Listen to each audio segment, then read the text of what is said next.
ಇವತ್ತಿನ ಡಿಶ್ ಬಂದು egg bhurji. Egg ಅಂದರೆ ಪ್ರೋಟೀನ್ ಇರೋವಂಥದ್ದು ನಮ್ಮೆಲ್ರಿಗೂ ಗೊತ್ತು. ಆದರೆ ಇವತ್ತು ಈ ಎಗ್ ಬುರ್ಜಿಯಲ್ಲಿ ನಾನು ಒಂದು ತುಂಬ ಹೆಲ್ದಿ ಆಗಿರುವಂಥ ಒಂದು ಇಂಗ್ರೀಡಿಯೆಂಟ್ನ ಹಾಕಿದ್ದೀನಿ. ಆ ಇಂಗ್ರೀಡಿಯೆಂಟ್ ಯಾವುದು ಅಂತ ಹೇಳಿದ್ರೆ ನುಗ್ಗೆ ಸೊಪ್ಪು. ನುಗ್ಗೆ ಸೊಪ್ಪಿಂದ ತುಂಬ ಹೆಲ್ತ್ ಬೆನಿಫಿಟ್ಸ್ ಇದೆ. ಹಲೋ, ನಮಸ್ಕಾರ ಎಲ್ರಿಗೂ. ಇವತ್ತಿನ ವ್ಲಾಗ್ಗೆ ಸ್ವಾಗತ. ಏನಿದು ಸೊಪ್ಪು ಅಂತ ನೋಡ್ತಾ ಇದ್ದೀರಾ, ಇದು ಬಂದು ಡ್ರಮ್ ಸ್ಟಿಕ್ ಲೀವ್ಸ್, ನುಗ್ಗೆ ಸೊಪ್ಪು. ನುಗ್ಗೆ ಸೊಪ್ಪಿನ ಬೆನಿಫಿಟ್ಸ್ ತುಂಬಾ ಇದೆ, ನಿಮ್ಮೆಲ್ರಿಗೂ ಗೊತ್ತಿರೋ ಹಾಗೆ. ಗೊತ್ತಿಲ್ಲ ಅಂತ ಹೇಳಿದ್ರೆ ಸ್ವಲ್ಪ ಹೇಳ್ತೀನಿ ನಾನು.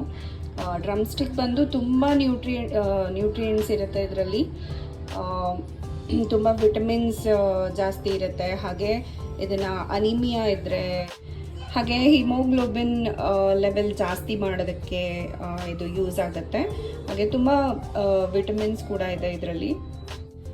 ಹಾಗೆ ಕಂಜಕ್ಟಿವಿಟೀಸ್ ಇದ್ದರೆ, ಕಂಜಕ್ಟಿವಿಟೀಸ್ ಅಂದರೆ ಪಿಂಕ್ ಐ ಅಂತ ಹೇಳ್ತಾರಲ್ಲ, ಒಂದು ಅಲರ್ಜಿ, ಕಣ್ಣಿಗೆ ಸಂಬಂಧಪಟ್ಟಿರುವಂಥ ಅಲರ್ಜಿ, ಅದು ಕಮ್ಮಿ ಆಗೋದಕ್ಕೂ ಇದು ತುಂಬ ಹೆಲ್ಪ್ ಮಾಡುತ್ತೆ. ಓವರಾಲ್ ಬಂದು ತುಂಬ ಹೆಲ್ತ್ ಬೆನಿಫಿಟ್ಸ್ ಇರುವಂಥ ಒಂದು ತರಕಾರಿ ಅಥವಾ ಸೊಪ್ಪು. ಸೊ ಇದನ್ನು ಯೂಸ್ ಮಾಡಿಕೊಂಡು ಇವತ್ತು ನಾನು ಮಾಡ್ತಾ ಇದ್ದೀನಿ ಒಂದು ಡಿಶ್ಶು. ಎಗ್ ಬುರ್ಜಿ ಮಾಡ್ತಾ ಇದ್ದೀನಿ. ಎಗ್ ಬುರ್ಜಿಯಲ್ಲಿ ಇದನ್ನು ಹಾಕ್ತಾ ಇದ್ದೀನಿ. ಸೊ ಇವತ್ತು ಒಂದು ಸಿಂಪಲ್ ರೆಸಿಪಿ, ಹಾಗೆ ತುಂಬ ಹೆಲ್ತ್ ಬೆನಿಫಿಟ್ಸ್ ಇರುವಂಥ ರೆಸಿಪಿ. ಸೊ ಇವಾಗ ಮಾಡೋಣ ಎಗ್ ಬುರ್ಜಿ ನುಗ್ಗೆ ಸೊಪ್ಪನ್ನ ಯೂಸ್ ಮಾಡಿಕೊಂಡು. ಈಗ ಒಂದು ಕಡಾಯಲ್ಲಿ 2 ಟೇಬಲ್ ಸ್ಪೂನಷ್ಟು ಆಯಿಲ್ನ ಹಾಕ್ಕೋತಾ ಇದ್ದೀನಿ. ಒಂದು 3 ಈರುಳ್ಳಿ ಕಟ್ ಮಾಡ್ಕೊಂಡಿದ್ದೀನಿ, ಈರುಳ್ಳಿನ ಹಾಕ್ತಾ ಇದ್ದೀನಿ. ಮೀಡಿಯಮ್ ಸೈಜ್ ಈರುಳ್ಳಿ, ದೊಡ್ಡದಾದರೆ 2 ಈರುಳ್ಳಿ ಆದರೆ ಸಾಕಾಗುತ್ತೆ.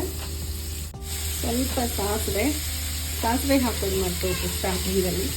ಹೌದು, ಸ್ವಲ್ಪ ಸಾಸಿವೆ ಎಣ್ಣೆ ಇರೋ ಕಡೆ ಹಾಕಿದ್ದೀನಿ, ಸೊ ದಟ್ ಅದು ಸಾಸಿವೆ ಸ್ವಲ್ಪ ಸಿಡಿಲಿಕ್ಕೆ ಇದಾಗುತ್ತೆ. ಈಗ ಹಸಿರು ಮೆಣಸಿನ್ಕಾಯಿ ಹಾಕೋಣ. ಒಂದು 8ರಿಂದ 10 ಚಿಕ್ಕ ಹಸಿರು ಮೆಣಸಿನ್ಕಾಯಿ, 8ರಿಂದ 10 ಹಸಿರು ಮೆಣಸಿನ್ಕಾಯಿನ ಹಾಕ್ಕೊತಾ ಇದ್ದೀನಿ. ಈಗ ಈರುಳ್ಳಿ ಸ್ವಲ್ಪ ಗೋಲ್ಡನ್ ಬ್ರೌನ್ ಆಗೋ ತನಕ ಇದನ್ನು ಫ್ರೈ ಮಾಡ್ಕೊಳ್ಳೋಣ.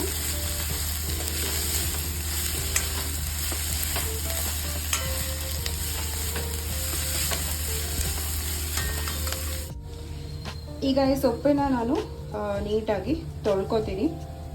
ಎಲೆ ಬಿಡಿಸಿಟ್ಕೊಂಡಿದ್ದೀನಿ, ಬಟ್ ಇದು ಸಣ್ಣ ಕಡ್ಡಿ, ಅದು ಏನಾಗಲ್ಲ, ನಡೆಯುತ್ತೆ. ಸೊ ಅದರ ಸಮೇತ ಹಾಕ್ತಾ ಇದ್ದೀನಿ.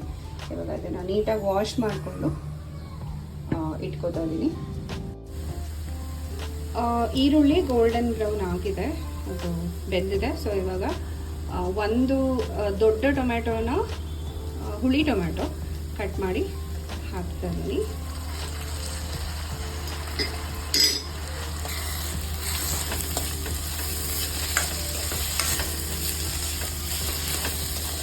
ಇದನ್ನ ಕೂಡ 2 ನಿಮಿಷ ಫ್ರೈ ಮಾಡೋಣ.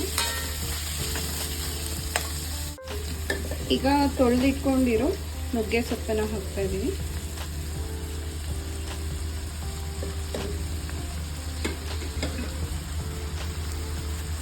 ಎಲ್ಲರ ಮನೆ ಹಿತ್ತಲಲ್ಲೂ ಇರುತ್ತೆ, ಹಳ್ಳಿಗಳಲ್ಲಂತೂ ಒಬ್ವಿಯಸ್ಲಿ ಇದ್ದೇ ಇರುತ್ತೆ ನುಗ್ಗೆ ಮರ. ಇಲ್ಲೂ ಅಷ್ಟೇ, ಎಷ್ಟೊಂದು ಜನ ಸ್ವಲ್ಪ ಜಾಗ ಇದ್ದರೆ ಬೆಳೆಸಿರ್ತಾರೆ ನುಗ್ಗೆ ಮರ. ತುಂಬ ಆಬ್ವಿಯಸ್ ಅಂದರೆ ತುಂಬ ಕಾಮನ್ ಆಗಿ ಸಿಗೋವಂಥ ಒಂದು ಸೊಪ್ಪು. ಹಾಗೆ ಇದ್ರೆ ಹೆಲ್ತ್ ಬೆನಿಫಿಟ್ಸ್ ಕೂಡ ತುಂಬ ಜಾಸ್ತಿನೇ ಇದೆ.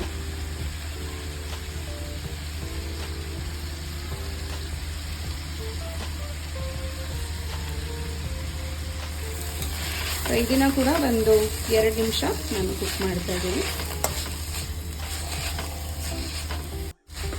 ನುಗ್ಗೆ ಸೊಪ್ಪಲ್ಲಿ ಐರನ್ ತುಂಬ ಜಾಸ್ತಿ ಇರುತ್ತೆ, ಹಾಗೆ ಪೊಟ್ಯಾಸಿಯಮ್ ಇರುತ್ತೆ, ಮತ್ತು vitamin A, vitamin C, B1, B2, B3 ಇದೆಲ್ಲನೂ ತುಂಬ ಇರುತ್ತೆ.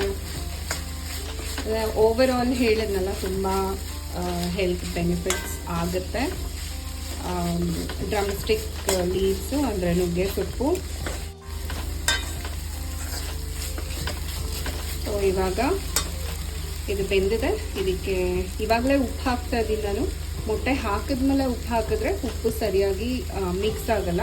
ಅದಕ್ಕೋಸ್ಕರ ಇವಾಗೇ ಉಪ್ಪನ್ನು ಹಾಕ್ತೀನಿ ನಾನು. ರುಚಿಗೆ ತಕ್ಕಷ್ಟು ಉಪ್ಪು, ಒಂದು 6ರಿಂದ 7 ಮೊಟ್ಟೆಗಳನ್ನ ಹಾಕಿದ್ದೀನಿ ನಾನು. ಆಲ್ಮೋಸ್ಟ್ ಒಂದು 4ರಿಂದ 5 ಜನಕ್ಕೆ ಸಾಕಾಗೋಷ್ಟು ಆಗತ್ತೆ ಎಗ್ ಬುರ್ಜಿ.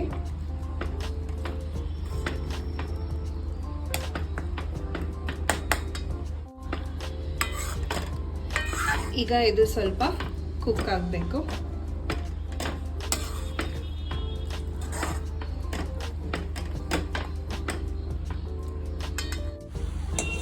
ಎಗ್ ಬುರ್ಜಿ ಅಂತ ಹೇಳಿದ್ರೆ ಸ್ವಲ್ಪ ತಳ ನೋಡ್ತಾನೆ ಇರಬೇಕು, ತಿರುಗಿಸ್ತಾನೆ ಇರಬೇಕು, ಇಲ್ಲ ಅಂತ ಹೇಳಿದ್ರೆ ಸೀದೋಗ್ಬಿಡುತ್ತೆ. ಹಾಗೆ ನಾನು ಮೀಡಿಯಮ್ ಫ್ಲೇಮಲ್ಲಿ ಇಟ್ಕೊಂಡಿದ್ದೀನಿ.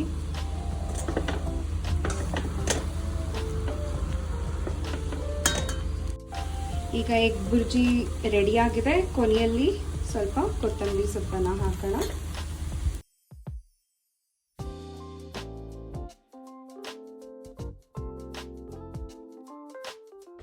ಸೊ ಎಗ್ ಬುರ್ಜಿ ರೆಡಿಯಾಗಿದೆ. ನೀವು ಒಂದ್ಸಲ ಟ್ರೈ ಮಾಡಿ ನೋಡಿ, ಟೇಸ್ಟಿಯಾಗಿರುತ್ತೆ, ಹಾಗೆ ತುಂಬ ಹೆಲ್ದಿ ಕೂಡ. ವಿಡಿಯೋ ಇಷ್ಟ ಆಗಿದ್ರೆ ಲೈಕ್ ಮಾಡಿ, ಶೇರ್ ಮಾಡಿ, ಹಾಗೆ subscribe to my channel. Thank you so much for watching this video.